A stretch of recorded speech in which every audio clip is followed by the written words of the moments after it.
Hey guys, welcome back to the channel. This is Piyush Kumar, and as I have promised that we will be back with the Flask Masterclass series. So here we are. In this series, we are going to learn Flask from the very basics. So if you are a person who don't know anything about Flask and web frameworks, so you are in the right place. In this particular series, we will learn Flask from the very basics and we'll talk about the web frameworks. So if you are a person who don't know anything about Flask and web frameworks, so the only prerequisite to start with this course is that you guys should have a basic understanding of Python and function, and that's all. So without wasting any further time, let's get started. So before we start writing code, let's first understand what is Flask or what Flask actually is. So guys, Flask is a light web framework written in Python. But what does that really mean? A web framework is a collection of tools and pre-written code that helps developers build web applications more quickly and efficiently. So instead of writing everything from scratch, Flask provides the essential building blocks required for web development. So using Flask, what are the things which you can build? So using Flask, you can build your personal websites, some business websites, dashboards, REST APIs, admin panels. Not only that, AI and machine learning applications also. So that is the reason why one of the biggest reasons developers love Flask is its simplicity. Unlike some large web frameworks, Flask only includes the essentials. Okay, you decide which additional libraries and tools to use, and it makes it highly flexible to you to use Flask. Now, if you are just beginning your web development journey with Python, so Flask is one of the best places to start. Okay, so now that we know what Flask is, the next question is what actually is a web framework? So now the next problem comes to us is what is a web framework?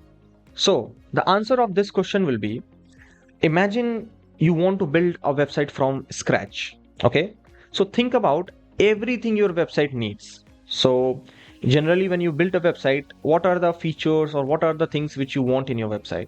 So first of all, it accepts requests from users. So when the user will make the request, the web framework or your website should return with the correct response. Okay, so send responses back will be the second feature. Then it should display web pages, it should connect to a database, handle user logins, and handle errors, store cookies, start sessions. So there are multiple such operations which we want in our which should happen, which should be in a good website, or it is the thing which we want in our website. Okay, so the big question is, can we build all these ourselves? Yes, the answer will be yes, we can. But the next answer is, should we? So for that, it's probably not. Means we don't need to. See, every website requires some common features. Okay, so if every developer had to write them from scratch for every project, so it would waste a huge amount of time. Okay, so that's where a web framework comes in. So basically, a web framework is a collection of reusable tools, libraries, and code that provides common features so that developers can focus on solving business problems instead of reinventing the wheel. Okay, we can use already pre-written codes, tools, libraries, and directly do our task. Okay, to understand this, let's connect to a real life analogy. Imagine you are building a house. Now, without a framework, you first need to manufacture the bricks, prepare the cement, make steel bars, and then finally begin constructing your house. Okay, but with a framework, those materials are already available. You simply focus on building. So instead of preparing the raw materials, what you do, you focus on using those raw materials to build your house. That is what we do when we use frameworks, when we talk about building a website. Those frameworks provides us functions, libraries, tools, classes. Using them, we can build our websites more easily, okay, rather than focusing on building rather than focusing on building those raw materials. Okay, so that is what a framework is. Now guys, before installing Flask, make sure Python is already installed on your computer. So now what I'll do, I'll close this, and here I'll create a app.py, and then I will open my terminal. So to open a terminal in VS Code, you can go here, you can go on terminal, you can click new terminal. Okay. Now, before opening or before installing Flask, what we need to do is we need to first verify if Python is already installed. So let's just check that. So to check that, you have to just write in your terminal Python -- version, and you will get the version. So I'm currently using Python 3.12.2. Okay. Now, once you saw this, it means Python is already present. So if Python is installed correctly, you will see the version. Now we will create a virtual environment. Now, a virtual environment creates an isolated workspace for our project. So this ensures that the packages used in one project don't interfere with another. So let's create the virtual environment. Okay, and to create the virtual environment, you have to just simply write python -m venv and your environment name. So this venv is my virtual environment using which I'm creating my virtual environment, and my virtual environment name is my env. So let me just press enter, and it will take few seconds. Okay, so we have to just have patience. You can see my env folder has been created. Now once this will give me back, okay, so once it will give me back, so it means it will be created, and then we have to just activate it. So let's just wait. So now you can see that the virtual environment is successfully installed. Okay, you can see here you have the virtual environment. Now you have to activate this virtual environment. Okay, so to activate this virtual environment, you have to first of all know that in VS Code which terminal you are using. Okay, so you can see by default my terminal is a PowerShell. So if your terminal is a PowerShell, you are going to use this activate.ps1. Okay, so you have to just click on this, copy the relative path, go here, paste it, press enter, and now you will see my env is now activated. So your virtual environment is now activated. If you are by default in some systems, it is terminal, okay, the command prompt. So for that you will use this. Okay, you will go and copy this relative path and you will paste it over here, then it will be activated. So you can see this here in your terminal, it will be written if you're using PowerShell or terminal or anything other, so it will show you here. Now guys, close this my environment folder. Okay, now we are using our virtual environment for this particular directory. I'll close this. Okay, now I need to install my Flask. So to install Flask, you just have to just simply write pip install and you'll write Flask. That's it. Just press enter and it will start collecting all the required libraries, modules, or all the other packages which comes along with Flask. It will download them, it will collect them, and then you will see a message successfully installed all these libraries. Okay, as you can see here. Okay, so how we can verify that Flask has been installed or not? So let me just now clean the terminal and then I'll write pip show Flask. Now you will see it will just give me all the information about my library, Flask, name Flask, version is this, summary, and everything, all other required information. Okay, so now Flask is installed and ready to use.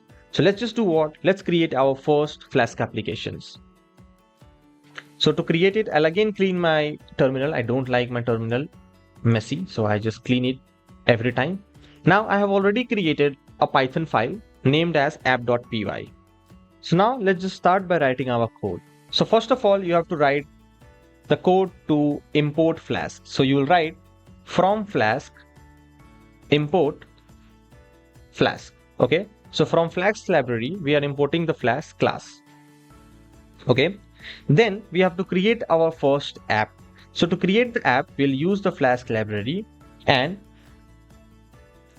we will give name. Okay, so underscore name underscore. Now what is this name? Why we have written like this? That we will know in the last line of code, probably in the second last line of code. So for now, let's just understand that this name is going to be the resources which our application needs to create our app. Okay, for that, just know that only. Then the next line of code which we'll write is app, okay, route, okay, slash. Now what is this slash, what it does? Okay, we'll talk about it, but let me just first create a function for it. And I'll say, okay, so that's it.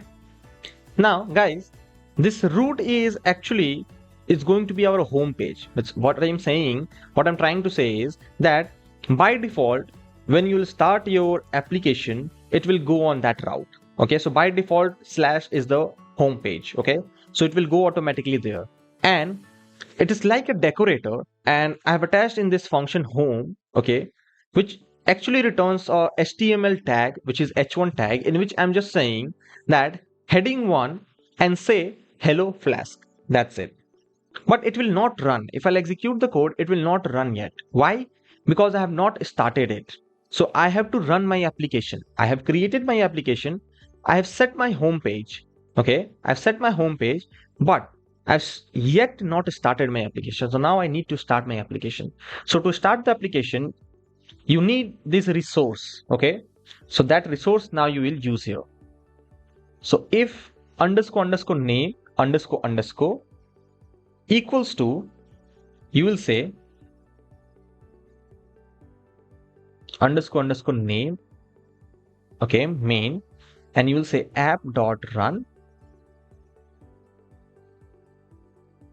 Then you will say debug equals to true. Okay, that's it. And now when you will run your file, it will start. So let's just talk about what is this if name. Okay, so this name is actually, it locates your all resources. So it helps the Flask class, it helps this Flask class to locate the resources which we need to run our application. Okay, app.route sets the home page. Okay, so it means the home page. Okay, then this is the function, okay, that whenever anyone is going to run our file, run our this app.py, it runs on the localhost 5000. So Flask runs on the localhost 5000. So this function will get executed and it is returning hello Flask. Okay, so Flask will send this HTML to our browser, and then browser is going to display it. Okay, so when you'll run our server by starting this file, okay, so it's going to start on a port 5000, and this data is going to be sent to our browser, and browser will display this hello Flask as an heading 1 tag. Okay, when we'll visit our website or when we'll open our website. Okay, now what is this debug equals to true? See guys, this debug equals to true is very important. Okay, because every change, okay, if you're not using debug equals to true and any change you are going to make, what will happen? It's going to stop the server. That we don't want. Okay, so that's why we have already make sure debug equals to true, so that if we do some changes in our code, it should not stop our server from running. Okay, and one more use case of this debug is that it gives us interactive error messages, so it becomes easy for you to understand that what type of error it is, so that you can fix it easily. So now, without wasting any time, let's just start our first application, or actually run our first application. So Python app.py, and you will see that server Flask app debug mode is on. Okay, and running on this, okay, localhost. So what we have to do, we have to just copy this, or you can just press Ctrl plus click, and you can see, okay, in this particular location, in this particular localhost, you are getting hello Flask. Not only that, you can open it in web browser also. So you have to just copy this URL, open the browser. Okay, now you have to just go here, and you will see you are getting hello Flask. So this is how you can create your first Flask application. So congratulations for that. And Let's continue in the second video where we'll learn about how dynamically we can create URLs, how we can pass the data, and each and every concept of Flask in more detail. So thank you so much. We'll see you in the next one.